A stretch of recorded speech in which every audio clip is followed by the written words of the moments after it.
So, welcome to this episode of Crap No One Tells You. With me today is Terrence Carroll Yes, from New Beginnings Moving and Hauling. that's correct. And Terrence going to talk to us about some of the crap no one tells you about being an entrepreneur and getting started in business. I am. So, let me start with a straight out question. Yes. What's the crap no one tells you about the entrepreneurial journey? Let's see. People don't tell you that this journey takes a while. It's about consistency. Um, and it doesn't happen overnight. Wait, there's no magic to that. It's not you open your business and all of a sudden, Just a millionaire. yeah, right. Customers line up and I know Instagram and TikTok, they say otherwise, but it's a process. Just like anything else.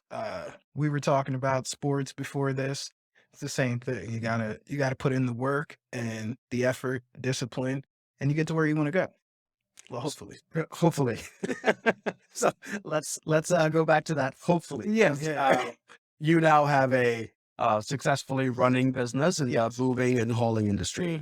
So I'm gonna ask because I know the answer. Yes. What happened before that?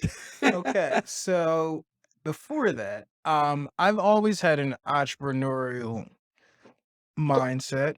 I've from the start, I wanted a job where I can make a lot of money. And that varied over the years. Okay. First it started, I want to be a lawyer because you think lawyers make a lot of money. Oh, yeah. It's a lot of work. It's a lot of work. I didn't realize that until I was in college and I was like, oh, It's a lot of work. I'm not cut out for this. So I then shifted my major to business. Didn't finish because I suck at statistics. Okay. And I just was like, hey, I'm going to start a business because I'm smart enough and they make it look easy in the books and on Instagram and on Facebook. So let's do it. So the first business, TWG Consulting, Okay. the wise guy consulting. I was not that wise. I was gonna say, it's a fantastic name. I was about 20 years old. I was not that wise. But basically this business, I was making or doing resumes for people. Okay. Because I did my own resume. I was like, hey, this is pretty fantastic. I got a job, so I must be an expert at this. And did about 10. And I was like, hey, I hate this. But I'm a numbers guy. So I had it all mapped out in my head. I'm like, if I charge $70 per resume or $100 per resume, I only need to do 1,000 or 10,000 and I'll make $1 million. And I was like, that's going to be great. I'm going to be a millionaire off of this. And, that didn't happen. So that business dissolved and on to the next venture. Still working a 9 to 5. At this time, I'm in my early 20s, working at a company called Foster, right down the street in Montgomeryville. Customer service manager.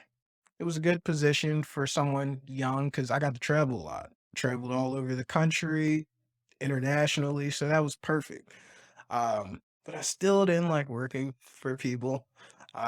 Still wanted to make more money, and I was like, hey, I'm better than this. So let me try something else. So the next business was the wall-to-wall guys cleaning service. Another great name. So that business, as you can probably guess by the name, was a cleaning company. I went to this, I guess, master class or seminar or little mentorship thing where this person who owned a cleaning company, they were like, oh, I'm going to help all you guys start a cleaning company. And they gave you all the details, how to get contracts, all this other things. But they didn't really mention the major factor, How to get clients? how to get clients. And you have to do the work. And what I'm realizing in my now business is that just because something worked for someone else doesn't mean it's going to necessarily work for you. It's not a cookie cutter approach. So when at this business, I think I got, because I was advertising on Thumbtack, which We get into a whole nother story. Whole nother story. Right. But I got about 5 to 6 clients, and didn't really like it. So It sounds like it would be a nice like side gig though. Like, yeah, it's stuff you could do nights, weekends, having 6 or 7 clients. exactly. Like fantastic side gig. That sounds amazing, Right. but that's not how. So I got a lot of one-time clients because I sucked as a cleaner. I'm a perfectionist and can't really be that in cleaning because you'll spend all your time. It has to be good enough. It has to be good Perfect. enough, exactly. And I didn't quite grasp that concept. I had one reoccurring client who had an Airbnb in Philadelphia, and I would always go to his house to clean it up. And I'm like, there 4 hours. And I'm like, yo, this can't be it. I'm getting paid like $70 for 4 hours. This is horrible. Like, so I stopped that. That dissolved because at that point, this is what 2019. This is 2019 when I was like, I told my now wife, we are dating then, and I told her, I'm like, oh, I'm gonna quit my job and I'm gonna go into this full time. And I'm gonna make all the money in the world. It's gonna be great. Hopes and dreams and ambition. I'm gonna be an entrepreneur full time. Yeah. And she was like, hey, maybe you should rethink this. So this was right before the pandemic hit, and we're going into 2020. And I had left the company I was at, Foster. I was there for 6 years. Left there because I wasn't growing. Kind of capped at customer service jobs as far as income. But there's a lot of stuff you learn in that process. Exactly. I think. I learned so much. Yeah, I learned so much from that. My boss, he was business owner. His dad left the business to him, so I really learned a lot from him. So I can't. That the experience is invaluable. I had And they're sorry. Yeah. They're a relatively small company, right? yes, mm-hmm. So like you got to work on a personal level with the owners. yes, Like mm-hmm. you're really working in the business on a different level than exactly. corporate scale. I knew every single aspect of the business because I ran every single aspect of the business. That's actually a lot of the marketing things that I do now in my business. I learned from there. Even my acquisition of clients in terms of like franchises and things like that, I learned that from my boss. So that was great. And then, we just kind of parted ways. I reached out to a recruiter because I wanted another job. She set me up with the interview, and at this time I was heavy into public speaking. I had started at a group called Toastmasters. Mhm. Fantastic group. Yeah, fantastic. About 2 years there, like doing great in public speaking. It was like one of my passions at that point. So I went to the interview for what the company was called Victrex, and I had to prepare a presentation. Had to present in front of 5 people that were interviewing me, and I knocked it out because I'm a public speaker. So it was easy. It was naturally flowing. So I tell you this: by the time I left the office, I didn't even walk to my car. The recruiter called me and said I got the position. They canceled every interview they had, and they offered me the job within 10 minutes of me leaving.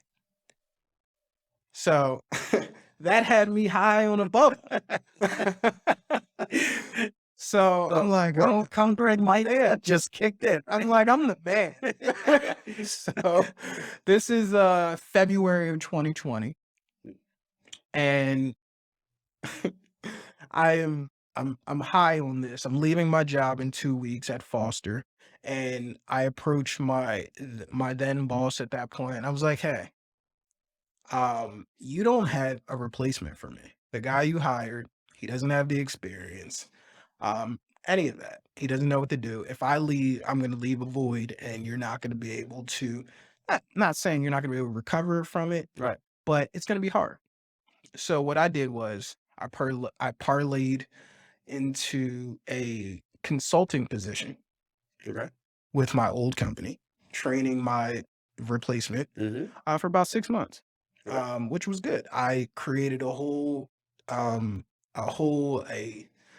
Bible, basically, of everything that I learned for the 6 years in my position. It's the number one thing we tell every startup. Document your processes. But they did. Nope. and that's my IP. Uh-huh. So it allowed me to benefit from that. So that was my first experience into like successful entrepreneurship because I was getting paid a good amount because I named the price. Right. And I'm just training him on stuff that, frankly, I was training him before I even left.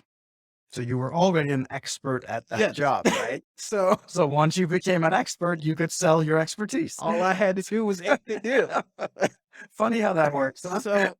So back to the public speaking aspect of it. Yep. He made me present to my whole team, which was 4 other people. Hey, this is what I'm gonna do when I leave, and what do you guys think about this? Everybody agreed that it was a good idea, so he let me do that. I left, started my job at Victrex, consulted with them in the morning, trained him for a couple hours before I started work, and it was a good story. 6 months allowed me to get my engagement ring for my wife and, make a little extra money on top of what I was making. Mhm. So that was pretty great. That came to an end.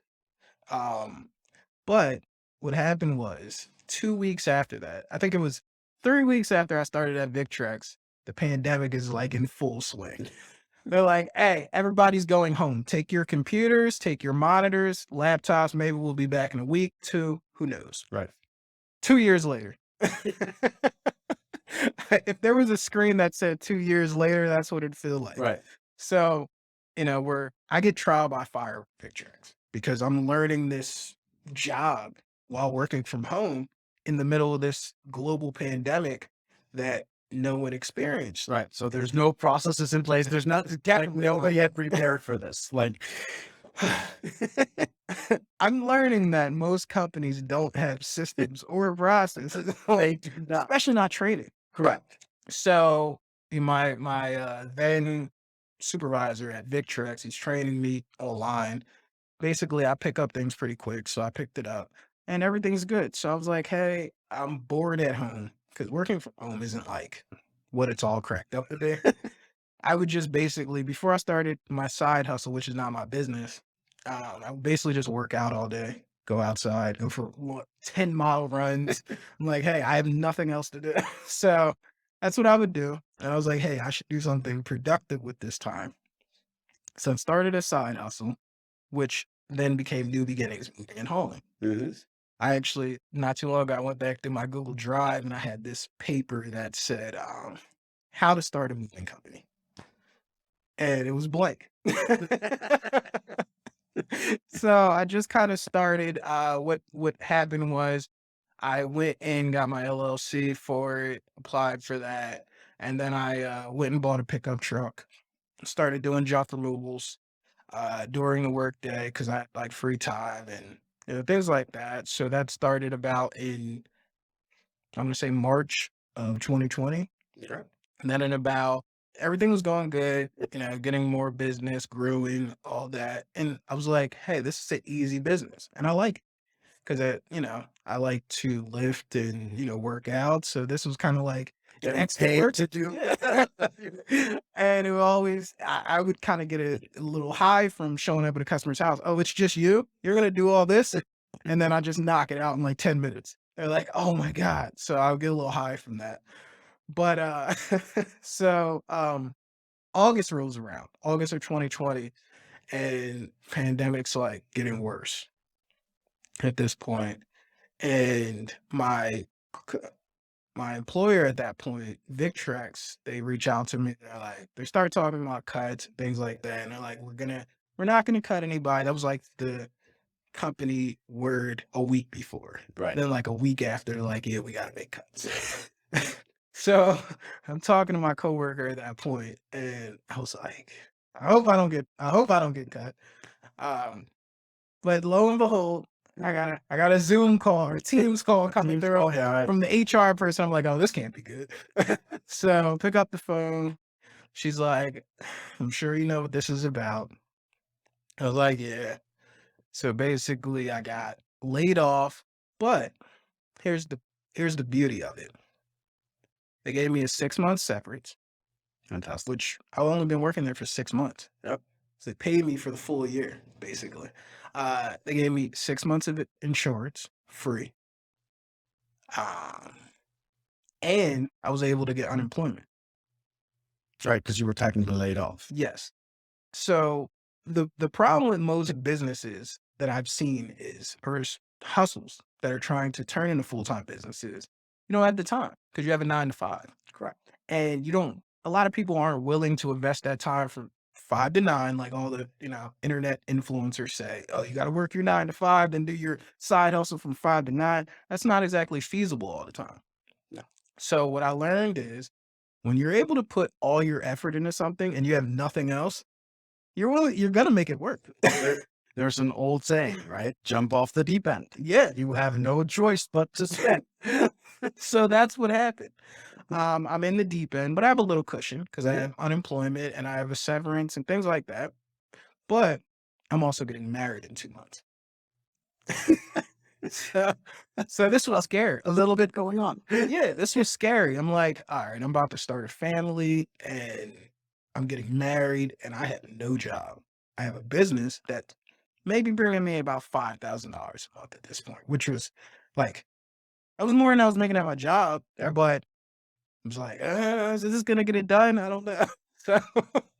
So, bachelor party, September, Mexico, me and my friend, amazing.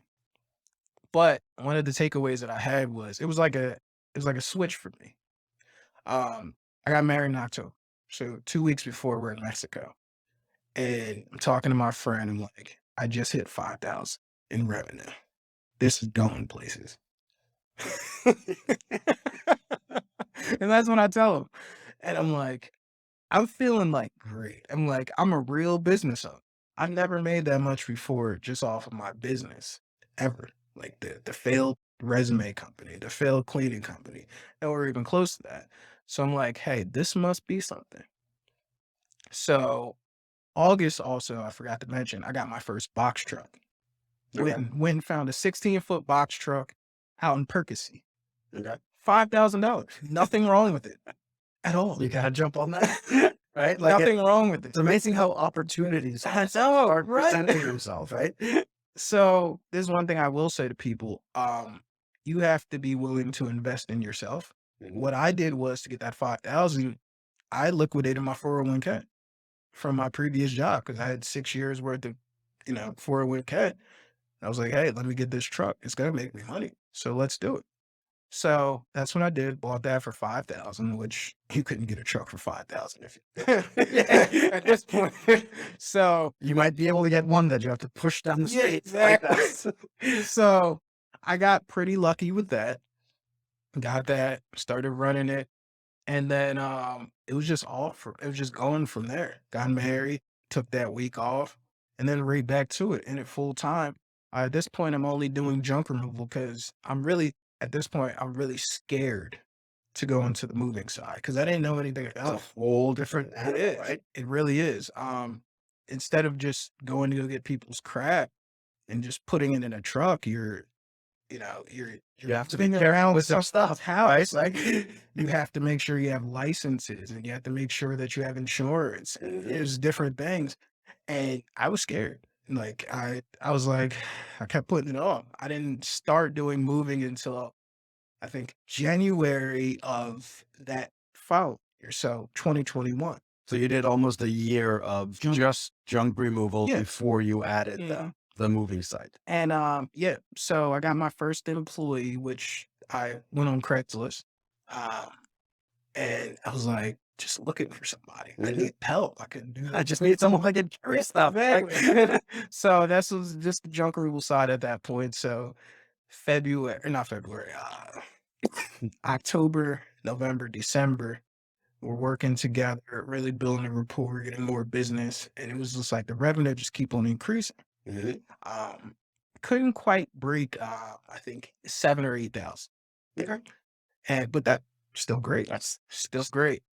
He's getting paid, a good amount. We're building a rapport. He's like a very intelligent guy, and we're getting it done. We have a good relationship, so it's working. Mhm. Um, and then January rolls around. I'm like, you know what? F it. Let's let's go all in on this. So I start doing the moving side. Mhm. I go grab me some blankets, go grab me some dollies, go get the insurances, go get the licenses. I'm like, hey, let's do this. So start doing the moving side. Basically, I just advertised on Thumbtack that, I was going to do moving and, started getting clients. I, I did a competitive analysis, or I had a virtual assistant on Fiverr do a competitive analysis of all the moving companies in the area and what they charge hourly. So I can come in below them so I can get business. Cause moving, I mean, any business, people are going to be, reluctant to try you when you're new. So I was like, all right, I have to come in at a low enough price point where it's just like, all right, I'm going to do it because people don't want to pay a lot of times. So that's what I did for about a year and built up like 100 5-star Google reviews. Correct. You built your reputation, all that. I was like, because I played the long game. Mhm. In my mind, I called it. I took the short.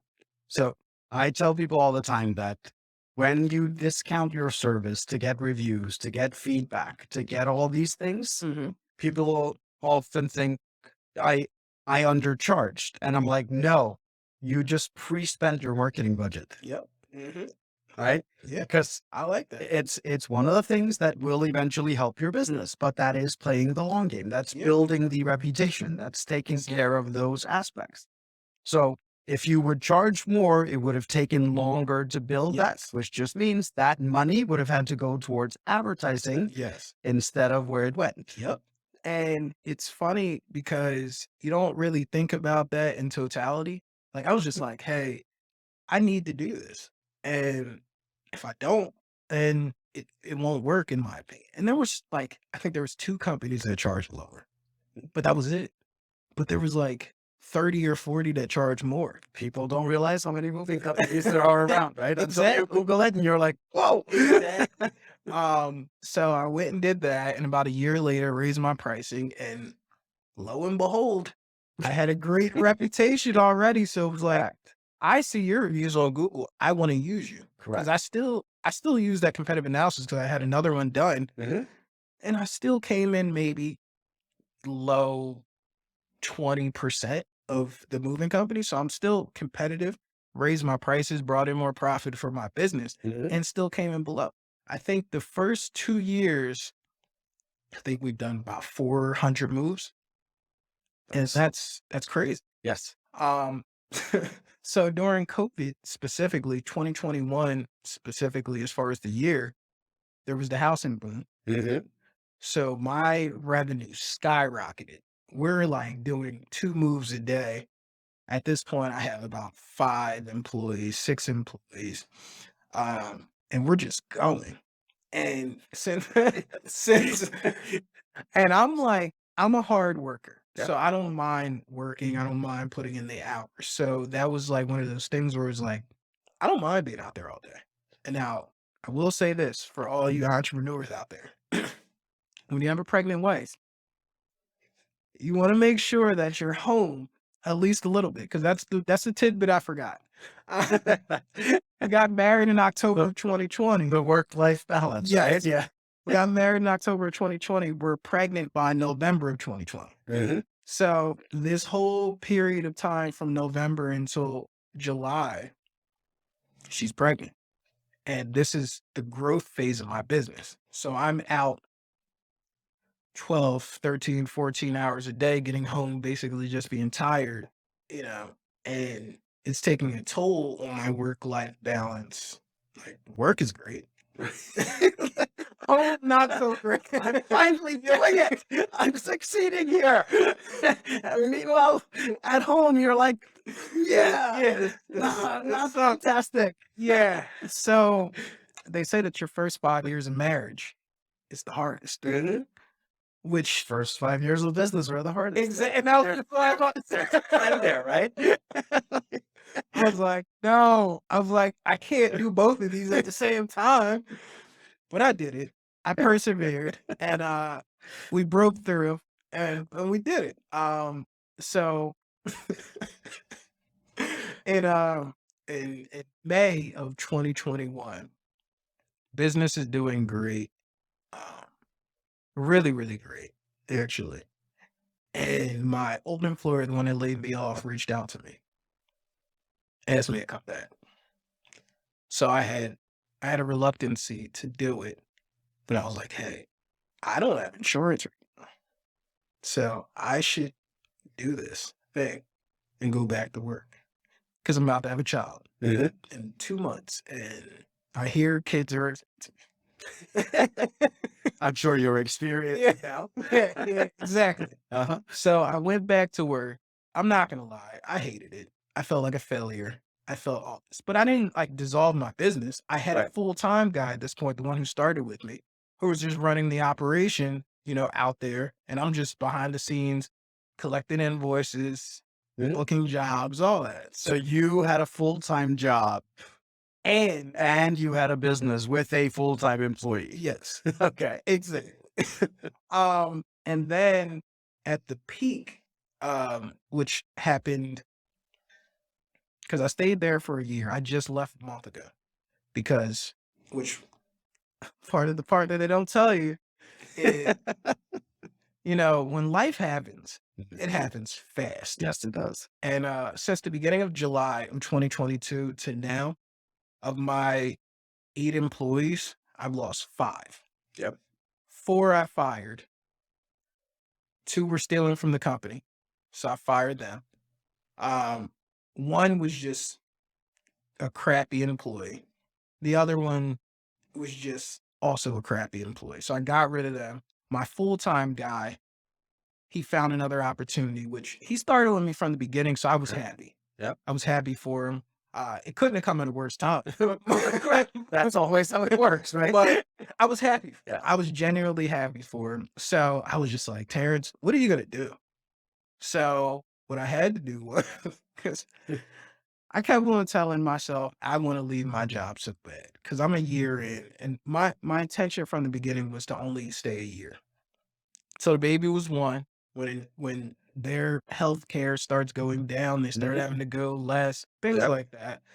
I was like, I'm only staying a year, but I got comfortable getting that paycheck. You're like, Correct. It's like it's pushy. You go exactly. home. Yeah. And what I found was it wasn't uncomfortable enough for me to leave. Even though I hated it, even Correct. though I would complain every day, Yeah. it wasn't uncomfortable enough for me to leave. So until all these things happened, not brick, domino by domino by domino, I was like, crap, I gotta leave. I gotta go take care of my business if I want Exactly. to have a business. Exactly. So I was only able to give them 3 days notice that I was leaving, which seems pretty bad. I could probably never go back there. But I feel like that's a good thing. Well, you burned the bridge that you cannot re-enter into the Yes. comfort zone. Exactly. And I think that that's amazing because that bridge wasn't burnt the first time Correct. because they laid me off You took care of it. and they were able to come back to me and say, hey, do you want to come back? In hindsight, I don't think I should have went back, but we're here now. Probably why your business. So this is the interesting thing because like you've gone through the multitude of the entrepreneur journey, right? Mhm. Like you've had the failed businesses, Yeah. like the whole 9 yards, right? And you also went through, and this is the part that I generally have the hardest time explaining to people Mhm. is when you go from being a business to becoming a company, Yeah. right? Like people don't generally differentiate those two. Yeah. But no, you can have a thriving business without it being a company per se. Yeah. Right. You become a company when you have your systems in place, when you start putting employees in Mhm. place, when you start having to worry about things like, okay, do I cover their health care? Do I Yes. cover like that is a whole different animal than just having a business or a side gig. Mhm. And that part is really hard to prepare for unless you have other people that have gone through it where you can go like, okay, so I just had this happen. Um, what do I do? Right? Like, cause you either got to learn on your feet or you got to have people around you that you can ask these questions. And I wish that I had those people around. So you learned that. I learned this everything in this life I've learned the hard way. Because it unfortunately around me, there's not many people that are where I am Mhm. or where I want to go. Right. Um, so it's just like you have to kind of trial by fire. You have to kind of figure it out. Like I've just come across like all these all these different YouTube channels that have moving company owners just putting out content, Mhm. podcasts, jump from your podcasts. I'm like, yo, where was all this stuff when I needed it? It was right there. It was probably But I didn't look. it's and that's the part is we get so sucked into these, oh, this is easy. This is Yes. right. We don't actually look for, okay, what's the crap no one tells you about Yes. this, right? Which it brings us back to why we're doing this podcast, because it's so important that people understand, yes, it's so easy to see this, like, rainbow and unicorns and, oh, there's all these people doing these fantastic things and making money overnight and life's going to be awesome. And Yeah. then you find that podcast or you find that video where they're like, no, no, no. I did 18-hour days for 347 days straight in order to get my business up and running. Right. But nobody wants to hear that. Yes, exactly. And now that you say that, this might be controversial. I'm actually happy I didn't see any of that stuff Yeah. You wouldn't be where you are today. without it. Correct. Right. So, like, the journey is different for everyone. Mhm. Like, you can go into it not knowing what's coming, Yeah, and then you will have the ability to deal with it when it comes. exactly. But there's a lot of people that wouldn't go into this if they knew what was really involved. Yeah. And there can be a multitude of reasons for it, right? But it really is, and that's why I think it's so important to get it out there that the entrepreneurial journey is a journey. It is a learning journey. It's hard knocks. Like, it can be expensive. It can be draining. Like, you may have to live in your mom's basement for 6 months because, like, Sure. you ran into a wall and you're like, now I'm out of money. I have nothing. Like, but you figure it out, and that's part of being an entrepreneur is you figure it out one way or another. Yep. YouTube, people to talk, whatever it is, you figure it out, right? And like, I believe that now ignorance is bliss.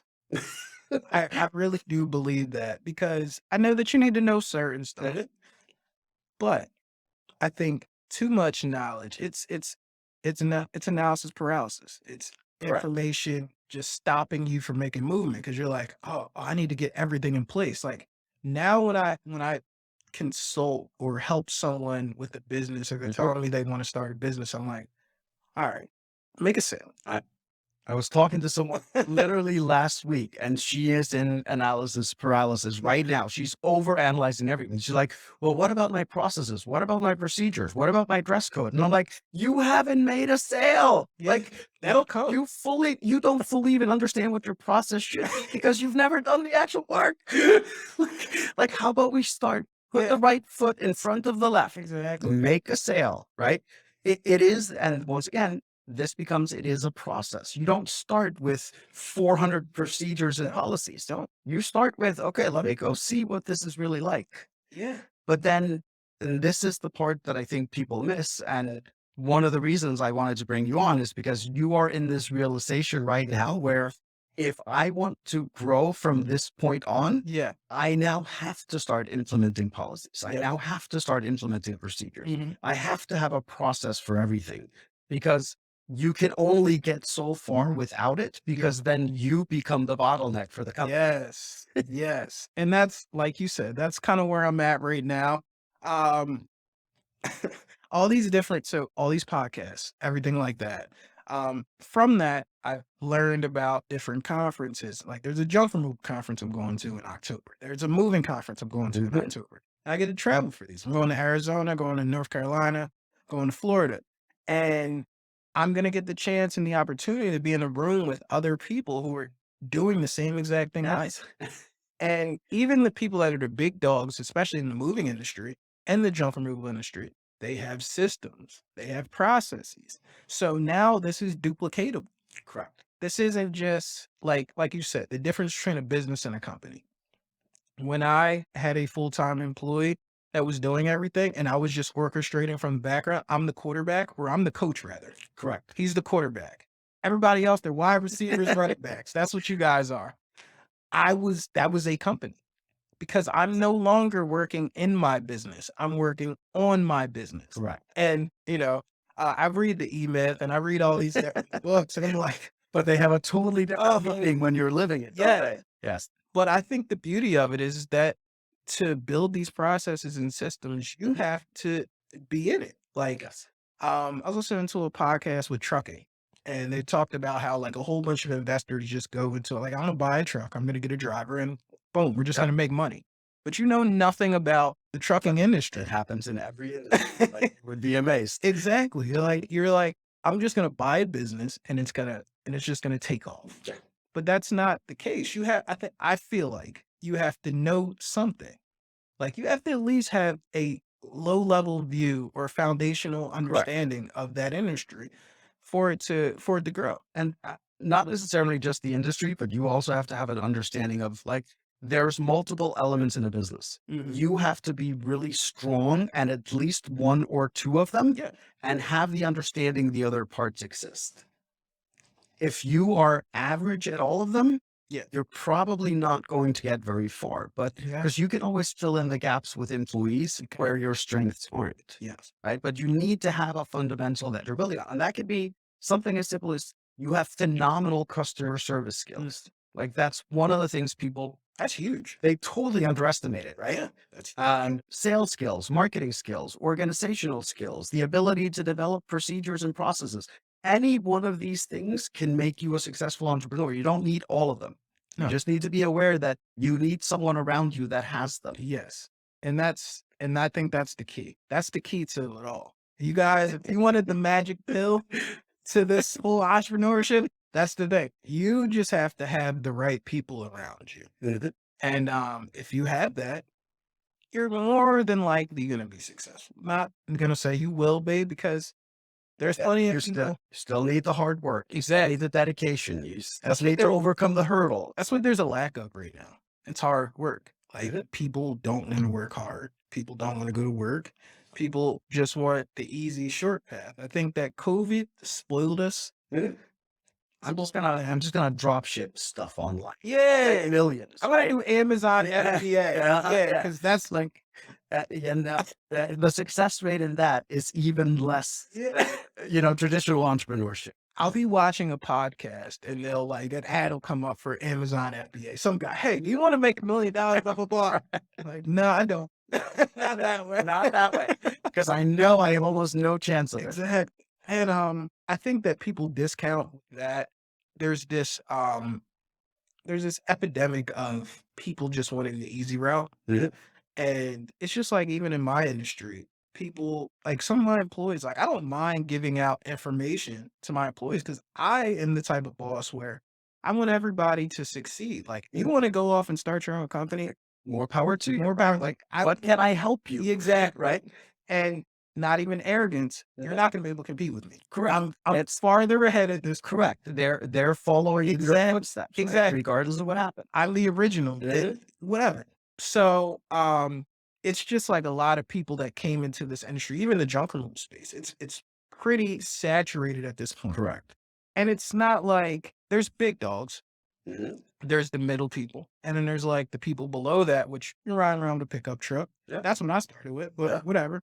But you're all charged start somewhere, right? exactly. But you're charging $100 for a truckload, which is well below, and you're eating at the market, which is a problem. But the thing is, you don't have longevity. Like I'm a member of like all these different Facebook groups for junk removal, and I see it every day almost. People go buy these expensive trucks and lease them, and it's like $1,400 a month for a dump truck, and you don't have any business yet. Correct. So now what? Yeah. Now you better get moving or you're gonna fail, right? Yes. You're surely gonna fail. And now you're gonna mess up your credit. Because you don't have business credit that you got your truck from. You have That was personal credit. Yes. And now what are you gonna do now? I own both of my trucks outright. Right. If anything ever happened, which probably won't, but I could sell those for profit and do what I needed to do. Still have some money left over. Yes. Right. You can't do that. So to kind of wrap this up, if there is one thing you could tell someone that has that entrepreneurial spirit, what would that one thing be? find a business that is simple and duplicatable and that you can learn, and then do that. That's it. I think that as long as it has You make the it sound so simple. But in a nutshell, it really is. Yes. As long as it's simple, one of my mentors, he says, as long as it's simple and duplicatable, you can do it. If it takes too much specialized knowledge, you're gonna have a hard time. And that's the true. reality. Yeah. Well, thank you so much for coming on. Of course. Thank you for But having me. we might have to bring you back and talk about some more stuff. But thank you everyone for listening, and we will. Well, you'll hear from us in the next episode.